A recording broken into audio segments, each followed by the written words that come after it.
Bon, faut qu'on parle de cuisine.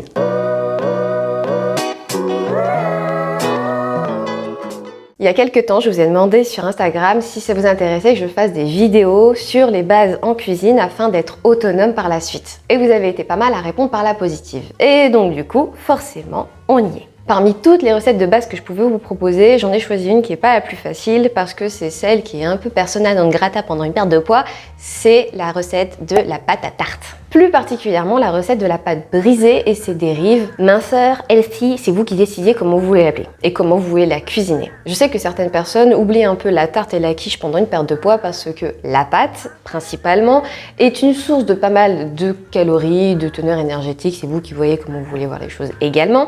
Mais voilà, en général, on la supprime, on la zappe, on l'oublie.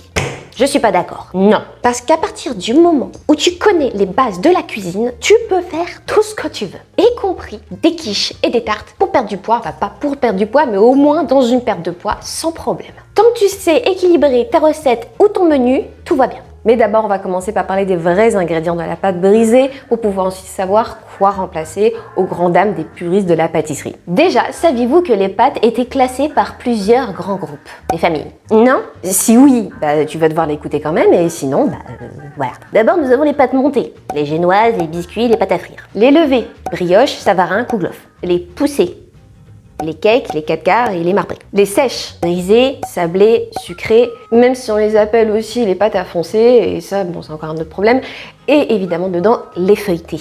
Nous, ce qui nous intéresse ici, c'est la brisée. La brisée qui d'ailleurs peut être également sablée. Oui, ils sont jamais d'accord sur tout, mais c'est en fonction des ingrédients aussi. Bon bref, le truc le plus important ici, c'est à savoir cette recette. La recette de la pâte brisée, et elle est tellement facile et incroyablement rapide à faire pour de vrai les gens, que du coup, c'est incroyable de se dire qu'il y a certaines industries qui ont réussi à te vendre ça comme « Oh, c'est trop long, c'est trop chiant, c'est fait que pour vos grand-mères, du coup, allez l'acheter en supermarché. » Non, c'est moins long que le temps que tu ailles au supermarché que tu reviennes. Bon, à moins que le supermarché soit de l'autre côté de la rue. Là, j'ai rien à dire, mais ça concerne combien de personnes? Pas toutes. Bon. Mais au moins, là, on sait ce qu'on mange. Commençons par le commencement avec la recette qu'on va regarder en zoom.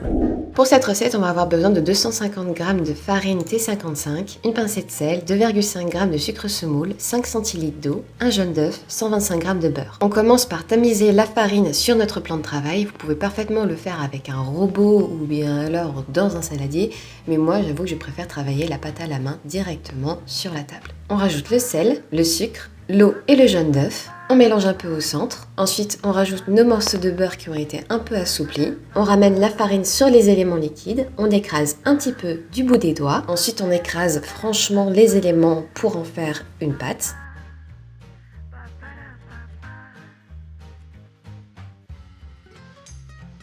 Si jamais vous trouvez que les éléments ne sont pas assez homogènes, vous pouvez fraiser votre pâte une seule fois, pas plus, sinon ça fait chauffer le gluten et ça allonge la pâte qui la rend plus élastique, ce qu'on ne voudrait pas avoir. Et du coup, à la fin, votre pâte devrait être effectivement plus homogène. Après 20 minutes de cuisson à 180 degrés pour une base de 250 g de farine que je n'ai pas faite ici parce que j'ai gardé l'autre moitié pour pouvoir vous montrer une deuxième recette, voici à quoi ressemble votre pâte. Le plus important là, c'est de ne pas travailler la pâte outre mesure pour garder la consistance souhaitée à la fin de la cuisson. Tout comme le beurre qui ne doit pas être trop mou afin de rendre la pâte un peu trop élastique et du coup moins friable, la chose que l'on recherche dans ce genre de pâte. C'est la particularité de cette pâte et elle n'est pas nécessaire si on la réalise par sablage. D'ailleurs, le sablage, je vous en parle tout de suite. C'est exactement les mêmes ingrédients, sauf que vous mettez tous vos éléments secs dans la farine, vous rajoutez le beurre par-dessus sans faire de fontaine. Ensuite, vous écrasez du bout des doigts votre beurre et vous le mélangez progressivement à votre farine. Vous finissez par le sabler avec vos deux mains, comme vous le voyez actuellement à l'écran. Enfin, vous faites un puits, vous mettez vos éléments liquides, vous ramenez la farine par-dessus et vous faites exactement la même opération que pour la première recette. Après le même temps de cuisson au même degré, voici à quoi ressemble votre pâte. Elle est légèrement plus friable. Et maintenant que tu connais la recette de base de la pâte brisée, on va pouvoir changer certains éléments en tenant compte évidemment de leur chimie. Pourquoi? Parce que tout simplement chaque élément de cette recette apporte quelque chose de particulier à cette recette, donc son goût, sa texture et tout ça. Du coup, lorsque tu vas changer les éléments, forcément, il ne faut pas que tu t'attendes à exactement le même goût et exactement la même consistance. C'est pas possible. C'est pas possible. Par exemple, la farine de blé, elle contient forcément du gluten. Et le gluten, on le sait, c'est quand même bien. C'est sympa pour pouvoir faire de la pâtisserie. C'est pas pour rien qu'on l'utilise en priorité, c'est la plus facile à manier. C'est ce qui donne ou non l'élasticité à sa pâte. Avec une même farine, tu peux faire une pâte à pizza ou une tarte et tu vois bien que la consistance n'est pas du tout la même. Ainsi que le beurre et le sucre qui évitent au gluten de trop se développer en fonction des doses que l'on va mettre. Et aussi le travail qui sera fait ensuite, mais ça on n'en parle pas, on parle simplement des ingrédients mis dedans sans le travail ensuite. Le sucre aide à retenir l'humidité et le beurre achève la liaison de la pâte pendant la cuisson, avec évidemment l'évaporation d'humidité, donc tout est une question de dosage de sucre, de beurre et de farine forcément. Et on n'oublie pas les œufs qui sont considérés comme des liants ou des émulsifiants, et ici c'est le jaune qui est notre liant. Mais rien ne t'empêche d'avoir une pâte vegan, light ou sans gluten. Il suffit simplement de savoir les changer. Donc, pour les changer, voici une liste non exhaustive de farines healthy ou bien alors sans gluten ou bien alors vegan, c'est vous qui voyez. Là, les premières que je vous montre, ce sont celles qui peuvent remplacer à 100% la farine de blé de base. Ensuite, pour celles qui suivent, chaque farine a sa spécificité, mais pour faire simple, il est préférable de mélanger ces farines-ci avec d'autres telles que le blé ou le riz de 30 à 50% des recettes pour une question de goût trop prononcé ou difficulté de liaison ou de cuisson car beaucoup sont sans gluten. Petite liste de sucres à rajouter dans la recette. N'oubliez pas de tenir compte de l'élément qui soit sec ou liquide. Dans cette recette, le gras est fondamental. À la différence de l'œuf ou du sucre, on ne peut pas l'enlever. Le yaourt ou le fromage blanc ne prenez pas du 0%, du coup ça ne servirait à rien. Ici, ce sont des éléments qui sont liquides ou humides. Tenez-en compte quand vous rajoutez votre eau ou bien alors à la place de l'eau et de l'œuf. Enfin, voici quelques alternatives à l'œuf. Sachez quand même qu'il est considéré par certains cuisiniers comme facultatif dans cette recette. Pour le garnissage, c'est à votre goût, forcément, mais rien ne vous oblige de garnir à foison. Un simple liant avec du fromage blanc ou du lait végétal peut parfaitement faire l'affaire. Pour une tarte aux fruits frais, rien ne nous empêche non plus de cuire la pâte à blanc. Dans ce cas-là, on aura mis des haricots ou bien alors ça. Ou bien alors des billes de cuisson sur un papier cuisson pour la cuisson et ensuite on enlève tout ça, on laisse refroidir et on garnit.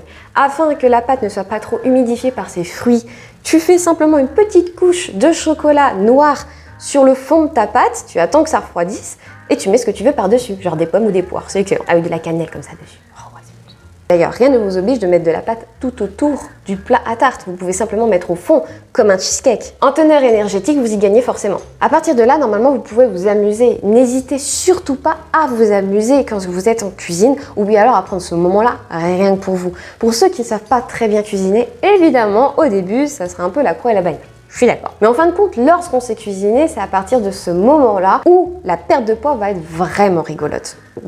Non, mais non, là j'abuse. Là, j'abuse un peu quand même. Pas rigolote, beaucoup plus agréable. Dernier tips, hyper important. Faites attention à ce que vous prenez comme moule pour pouvoir cuire vos tartes. Par exemple, les moules anti-adhésifs ont une cuisson quasi parfaite. C'est vachement chouette et en général, on préférera ceux avec un fond amovible, comme celui que je vais vous montrer tout de suite. C'est un moule à cheesecake, oui, complètement, j'en suis parfaitement fière. Et d'ailleurs, le fond est amovible. Ce qui est beaucoup plus pratique si tu veux pas défoncer ton moule ou défoncer ton gâteau ou ta tarte. Bah non, je suis bête, regardez, j'ai aussi celui-là. Le moule en fer blanc, c'est celui qui est le plus utilisé par les professionnels parce qu'effectivement, la cuisson est excellente. On va pas le nier non plus. Mais le problème, ça va être le fond. Il faut avoir de très grandes plaques et être sûr de son démoulage. D'ailleurs, c'est pas le seul moule qui nous offre une cuisson quasi parfaite. Le moule en verre de nos mamans est aussi vraiment chouette pour avoir une cuisson idéale. Et pour moi, c'est tout. Je pense avoir fait le tour de tout ce qu'il faut connaître de base pour pouvoir faire une tarte correctement.